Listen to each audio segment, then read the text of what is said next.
بە درێژایی زیاتر لە 50 کیلۆمەتر سێ ڕووبار بە نێو سنووری برادۆست تێپەڕ دەبێت.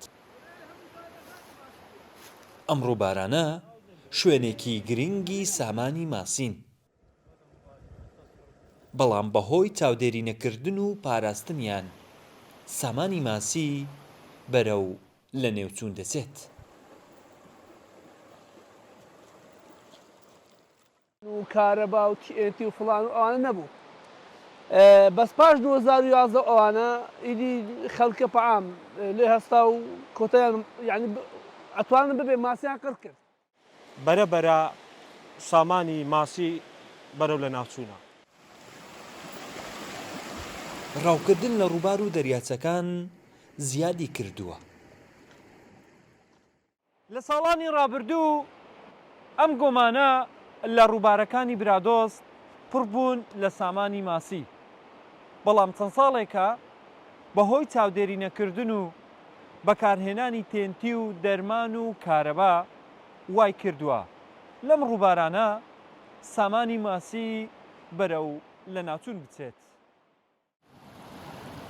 بەڕێوەبەرایەتی پۆلیسی دارستان و ژینگەی سۆرانیش ژمارەیە کە ڕاوچیان دەستگیر کردووە کە بە شێوەیەکی نایاسایی لە ڕووبارەکان ماسییان ڕاوکردووە.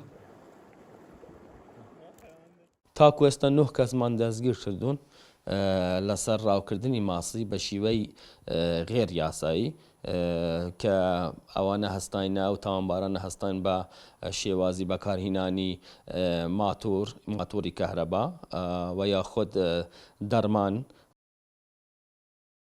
لە هەرێمی کوردستان 412 پرۆژەی بەخێوکردنی ماسی مۆڵەتیان لە وەزارەتی کشتوکاڵ وەرگرتووە.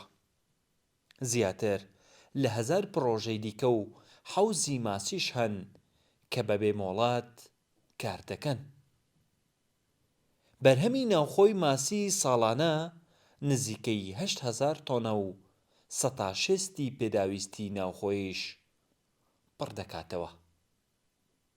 وڵات حەسەن، کورسات نیوز، برادۆست.